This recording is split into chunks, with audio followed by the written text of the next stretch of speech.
we have a nice brunch with the band, and then, you know, we all get up, and he says, let's go and see if this museum is open. And it was the U.B. Blake Museum. And U.B. Blake is a pretty well-known ragtime pianist and composer. And Gregory had known U.B. U.B. passed away when he was 100 years old. Oh my gosh! So, yeah, so that was another kind of intergenerational link for Greg, that he had a chance to, as a young singer, dancer, actor, to play with and be around U.B. And U.B. was from Baltimore, and there's a museum there in his name. So Gregory, I think it was a Sunday, wanted to see if the museum was open. So we go down, and we're walking on the pier somewhere outdoors in Baltimore, and this skateboarder kind of rolls up right alongside Gregory, hops off his skateboard, and starts walking next to us. And it's just Gregory and myself and the skateboarder. And the skateboarder turns to Greg and says, "You're not him, are you?" and Greg turns to him in like split second and says, "No." And the skateboarder said, "Man, I could have swore you were," and hops on the skateboard and, you know, starts skating away. Oh, God. And Gregory turns to me and says, "Hey, if they don't want me to be him, I'm not him."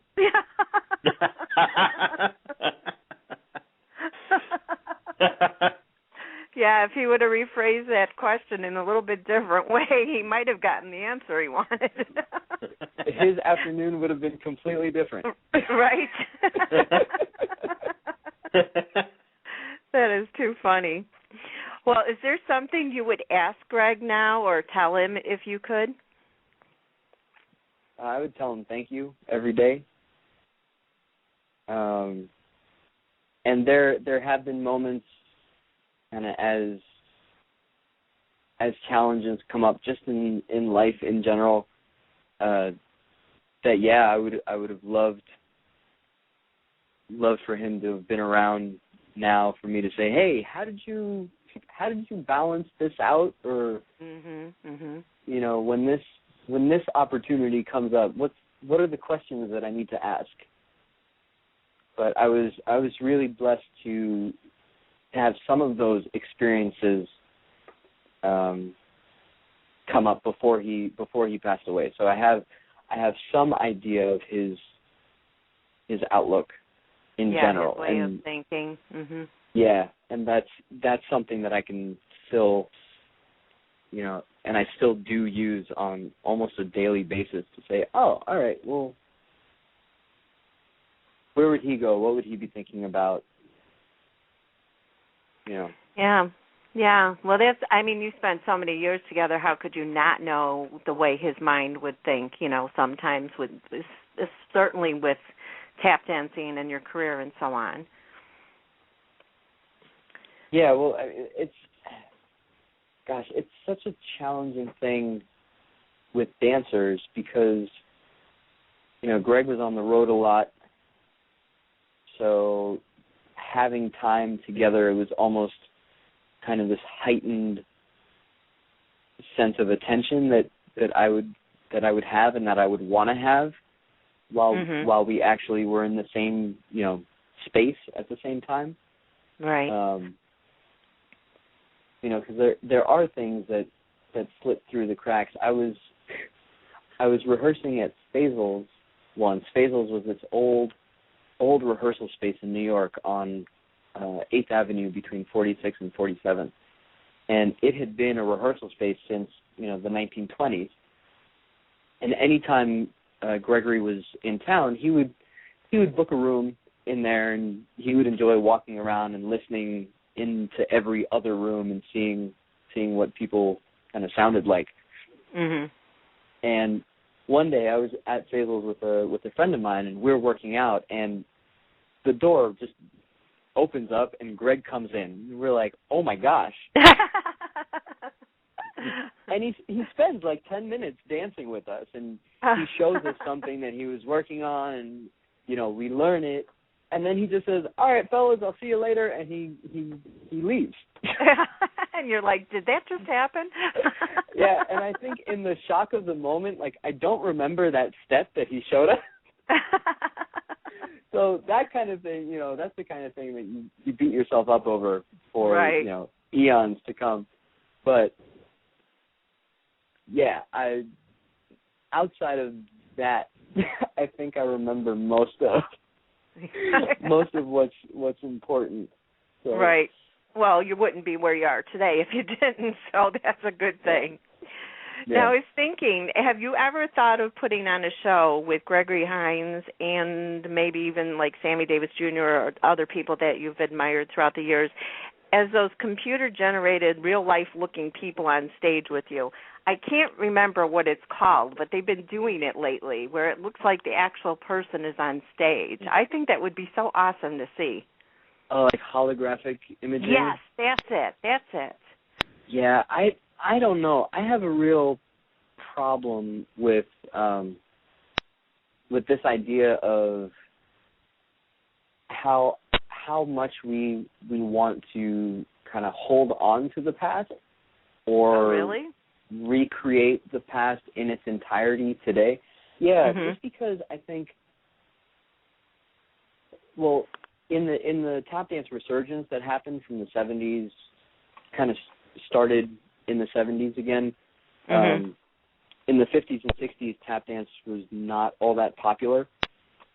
And one of the challenges when it started to come back was this sense of nostalgia. And Gregory was one of the first performers to make tap dancing relevant again. Right. You want to move forward. I could see that. In the public eye. And for me, it's not even necessarily a sense of, like, linear progression. It's just a sense of what needs to be done now.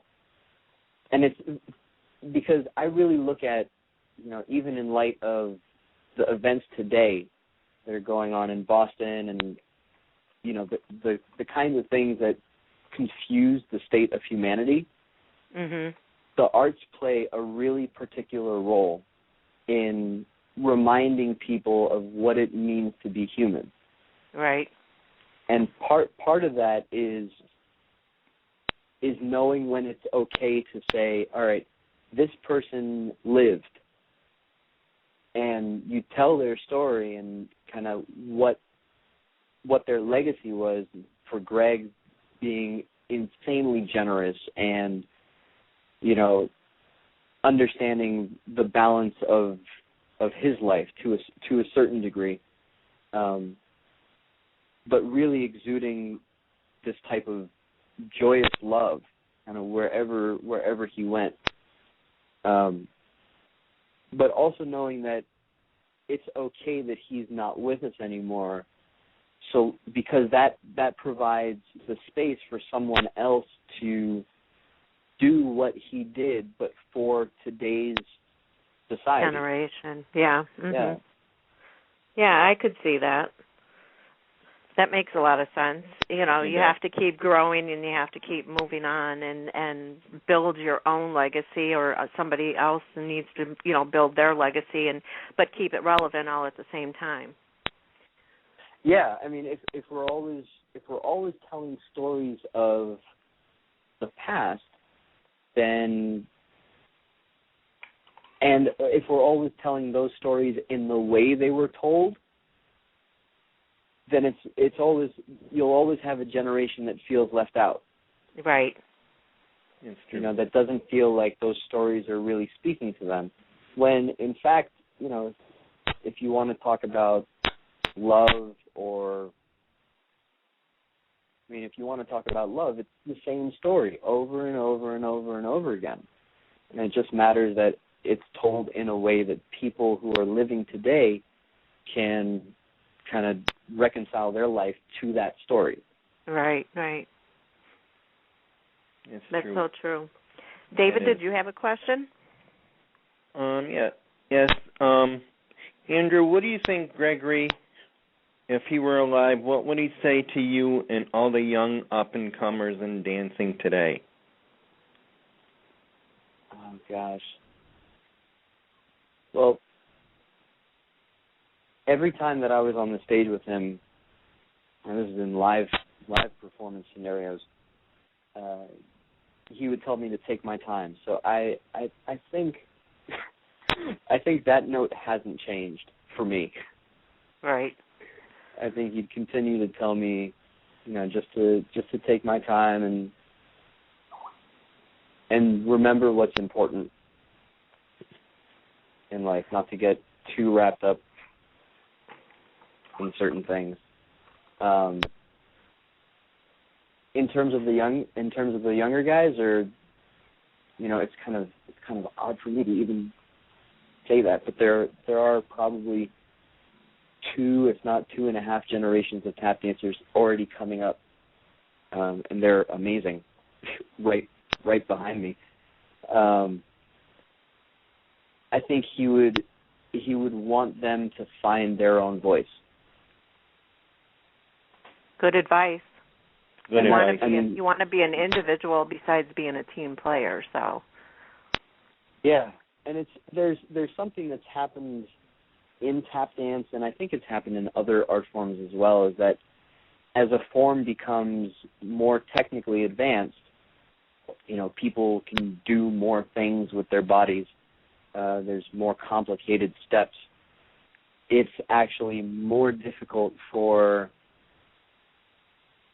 an individual to say, well, I'm not going to do that. I'm going to go this way and see what it is that I like. And really, really kind of search one's own heart for their own voice, because it's challenging. I'm sure it is. I mean, I just took tap dance and ballet and all that stuff as a child, and I can't even imagine, continuing on. I guess if I continued on, I would learn how to individualize my steps or, finding new ways of doing things now. But it's got to be a challenge to keep going and finding new things. Yeah, I would say so. I think it's an interesting process, because it's really applicable to other kind of aspects of life too. When you say, all right, well, everybody does this way, even if it's like a shuffle for a tap dancer. Everybody does a shuffle this way, but in actuality, everybody's body is different. So everybody actually does a shuffle a little bit different. Yeah. So the goal is really to find how your body needs to do that shuffle, and not how anybody else is actually doing it. That's true. You have to be true to your body, because you can't always conform to the way somebody else does something, because you're not built that way. Exactly. Right. We're all built differently, and we can't expect to react the same way. Yeah. So the trick for me is like, all right, so what is the goal of the shuffle? What are we trying to get out of it? And if you achieve the goal that you want out of that shuffle, then whatever technique that you use, so long as it doesn't hurt your body, works. Yeah. Key word, don't hurt yourself doing it. Yeah. Well, I mean, the whole no pain, no gain thing only goes to a certain degree. Right. Yeah. There's pain that's there because of adaptation, and then there's pain that's actually real pain. So right.